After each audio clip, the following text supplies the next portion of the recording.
जय हिंद। स्वागत है आप सभी का मेरे यूट्यूब चैनल फौजन वाइब में। वैसे नाम सुन के लगेगा कि फ़ौजी का कोई चैनल है। बस मैं फ़ौजी हूँ नहीं, बट मुझे काफ़ी पसंद था और मैं फ़ौजी के घर से भी हूँ। इस वजह से मैंने इस चैनल का नाम फौजन वाइब रखा था। आज ये वीडियो मैं शूट कर रही हूँ। बहुत सारे कमेंट्स आ रहे थे और पर्सनली भी मैं मुझसे कुछ जो भी यहाँ पे न्यू ज्वाइनिंग हुआ है बिहार पुलिस का, उन लोगों ने मुझसे क्वेश्चन किया था कि जैसे ये तो काफ़ी लेट में वीडियो शूट कर रही हूँ, थोड़ा इश्यूज़ हो गए थे, ड्यूटीज़ ज़्यादा हो रही थी, इस वजह से मैं नहीं कर पा रही थी। तो क्या होता है ज्वाइनिंग के बाद, क्या होता है ट्रेनिंग कैसे, जैसे अभी फ़िलहाल में मेरिट तो बन गया, बहुत खुशी हुई, बहुत लोगों का ये लगा कि अरे मेरी जॉब हो गई, मुझे सक्सेस मिल गया या मेरे मेहनत का फल मिल गया। बट यहाँ से जो ज्वाइनिंग के बाद के जो रास्ते वो बहुत कठिन होने लगते, क्योंकि हम लोग घर से आए हुए रहते हैं, घर में जैसे रहते हैं लगता है कि हम वहाँ पे भी जाके हम लोग इसी तरह से रहेंगे या फिर इसी तरह का मेरा रूटीन रहेगा। लेकिन पूरा चेंज हो जाता है, लाइफ का जो चेंजिंग है पूरी तरह से बदल जाता है। जिनको आदत है सुबह उठने का उनको तो सही है, कोई ज़्यादा प्रॉब्लम नहीं होगी। लेकिन जो लोग जिन्हें 4 बजे उठने का नहीं है, आदत नहीं है, या फिर जिन्हें अकेले रहने की आदत पड़ चुकी है, उनके लिए काफ़ी मुश्किल होने वाला है। क्योंकि यहाँ पे मतलब 200-250 लोगों के साथ रहना पड़ेगा आप लोगों को, या फिर उससे भी ज़्यादा। ट्रेनिंग सेंटर में तो काफ़ी ज़्यादा संख्या में रहती है, तो उसमें आपको कैसे मैनेज करना होगा। सुबह उठना होगा, फिर नहाने के लिए भी लाइन लगाना पड़ेगा, वॉशरूम के लिए, तो सब चीज़ है। इसके बाद ख़ास करके जैसे मैं गर्ल्स के लिए स्पेशल ज़्यादातर मेरे वीडियोज़ में रहती है कि मैं ये गर्ल्स के लिए मैं बना रही हूँ। तो उसके लिए है कि जैसे ज्वाइनिंग के बाद का टाइम क्या होता है। देखिए हमारी रहने खाने का कैसा व्यवस्था है, क्या है, तो कभी भी आपकी ज्वाइनिंग होगी तो पुलिस लाइन में होगी।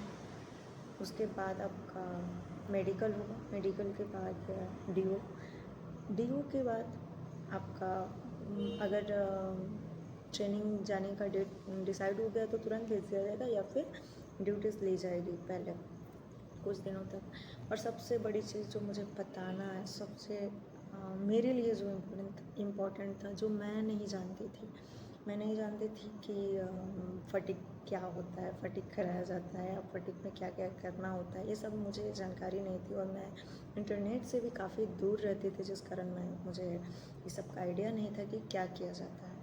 तो आप लोग अगर इसमें आ रही हैं तो पहले से प्रिपेयर्ड हो जाएं मेंटली रूप से कि हाँ मुझे ये करना है। जैसे फटीग में होता है साफ़ सफाई, समझ जाइए, कुदाल होता है वो भी चलाना होता है, तलवार होता है, घास काटना होता है, और क्या खुद भी, हम लोग के साइड खुद भी बोला जाता है, आप लोग के साइड क्या बोला जाता है मुझे आइडिया नहीं है। तो ये सारी चीज़ आपको आने चाहिए, कराया जाता है ग्राउंड में, आप लोग उससे काम करें। इसके कराने के पीछे रीज़न ये रहता है कि हमारे जो आसपास का जो जगह है वो स्वच्छ रहे, और साथ में साफ सुथरा, और हमारे जो हाथ पैर हैं ये पूरा मजबूत होना चाहिए। और हमें आदत होती नहीं है इस सब पे, ताकि कि जो फायरिंग वगैरह होता है उस टाइम हमें कोई प्रॉब्लम ना आए, इसके लिए सब कराया जाता है। लेकिन हम लोग को, मुझे खास करके मुझे नहीं पता था, तो मुझे बहुत इश्यूज आए थे।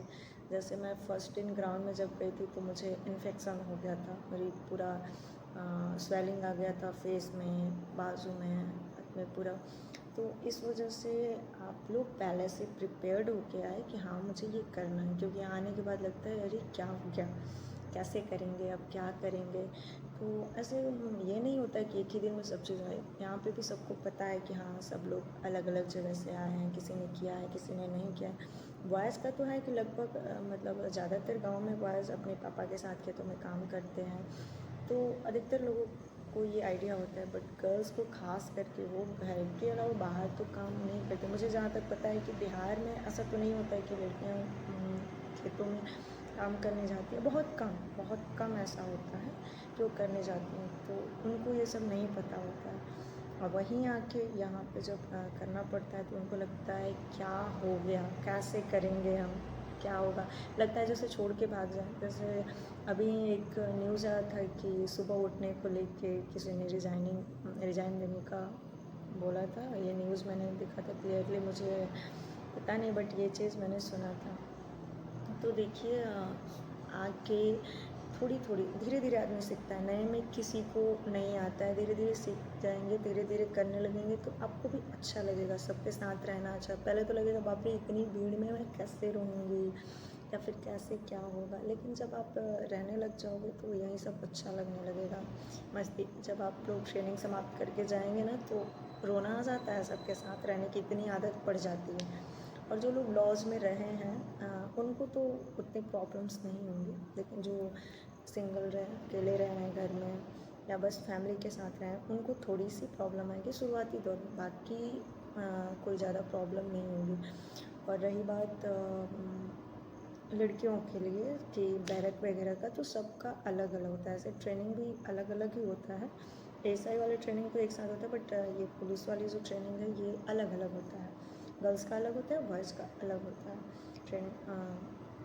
तो ये होता है कि जैसे रहने का वहाँ से कैसे व्यवस्था हो जाए, ड्रेसिंग सेंस को भी लेके होता है कि जैसे कहा जाता है कि मतलब हमेशा ही लोअर और टी शर्ट में रहना पड़ता है हम लोग, क्योंकि इसके पीछे रीज़न ये है कि वहाँ पे बहुत सारे लोग और भी जेंट्स सिपाही भी रहते हैं, अधिकारी भी रहते हैं, पदाधिकारी लोग भी रहते हैं, तो इस वजह से ये कहा जाता है और हमारी सेफ्टी के नज़रिए से ये कहा जाता है कि हम लोग जो हमारा जो ड्रेस है वो ड्रेस कोड कैसा होना चाहिए, क्या होना चाहिए, इस वजह से ये सेफ्टी के नज़रिए से कराया जाता है हम लोग को। तो उस टाइम लगता है शुरू शुरू में कि बहुत फ्रस्ट्रेशन होता है कि अरे घर पे तो इतना बंधन नहीं था, इतना ही बॉन्ड, इतना ज़्यादा ये सब हो रहा है यहाँ पे, हम छोड़ के चले जाते। तो इस सब से आप लोग को घबराना नहीं, ये हमारे सेफ्टी के नज़रिए से ही हमसे कराया जाता है। और सबसे ज़्यादा कि सब एक जैसे दिखें सबका, हम जो आए हैं एक तरह से, जब नौकरी मिले तो इसका मतलब ये नहीं है कि हम कोई ऐश करने आए, मतलब कहने का मतलब हम यहाँ आराम करने नहीं आए, ये एक सेवा के लिए। आपको पता होगा डिफेंस लाइन का जो भी है, और ये सेवा कहा जाता है, पुलिस का, आर्मी का, फौजी जो भी है वो सबको कहा जाता है ये सेवा दे रहे हैं। तो जब आप सेवा देने आएंगे तो आपके अंदर करुणा भाव होना चाहिए, आप समर्पित रहेंगे पूरी तरह से काम के प्रति। आप ये नहीं सोचेंगे कि मुझे क्या सुविधाएं मिल रही हैं, ये नहीं होता। तो इन सब को पहले से जान लीजिए और पहले से अपने खुद को प्रिपेयर्ड रखें, क्योंकि नहीं प्रिपेयर्ड रखेंगे तो काफ़ी मुश्किलों का सामना करना पड़ेगा। हो सकता है जल्दी जल्दी आप फ्रस्ट्रेट होंगे, और जितना फ्रस्ट्रेशन में कोई गलती करें, और अगर कोई गलती करे तो फिर तो सज़ा मिलेगी भाई, और सज़ा केवल एक को नहीं मिलती, कंपनी को मिलती है। तो उसकी वजह से कंपनी में भी डांट पड़ेगी आपको, पूरी लड़कियां जो भी आपके साथ रहेंगी या लड़के हैं वो भी होंगे तो वो भी आपको सुनाएंगे कि देखो तुम्हारी वजह से ये हो गया। तो इस वजह से हमें क्या करना है कि पहले से प्रिपेयर्ड रहना है कि हाँ मुझे ये करना है, ये जाना है। और हम लोग जैसे भी जा रहे हैं तो हम एक सेवा के नज़रिए से आ रहे हैं, यहाँ पे पब्लिक का सेवा करने आ रहे हैं, ये सोच के हैं, तो काफ़ी अच्छे से होगा। अगर माइंडसेट पहले से नहीं रहा तो प्रॉब्लम्स हो सकते, और सबको ये होगा कि एक दूसरे का साथ देना होगा। और सब लोग यहाँ पे भी कोऑपरेटिव रहते हैं, ऐसा नहीं है, सब लोग को पता होता है कि आप लोग नए आए हैं, घर से आए हैं। हम लोग को भी बहुत प्रॉब्लम हो रहा था, इसको सो रहे थे कि कैसे रहेंगे, किसके साथ कैसे रहेंगे, इनके साथ कैसे रहेंगे, उनके साथ कैसे रहेंगे, ऐसा नहीं, सबको एक साथ रहना होगा।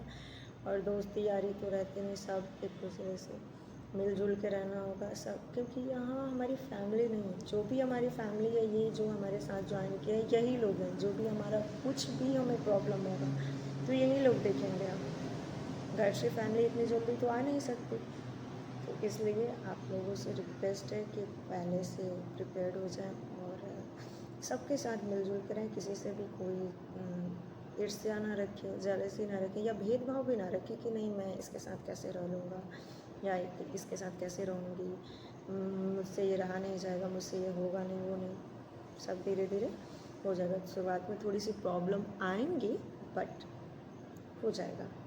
तो इसी के साथ मैं इस वीडियो को यहीं पे समाप्त करती हूँ। और अगर आप लोग को ये वीडियो अच्छा लगे तो कमेंट करें और लाइक शेयर करें, और साथ में बताएं कि क्या आपके क्या सवाल हैं या कैसे हैं, आप लोग का ज्वाइनिंग हो गया या ट्रेनिंग हो रहा है तो किस तरह का हो रहा है, मुझे कमेंट करके ज़रूर बताइएगा। जय हिंद।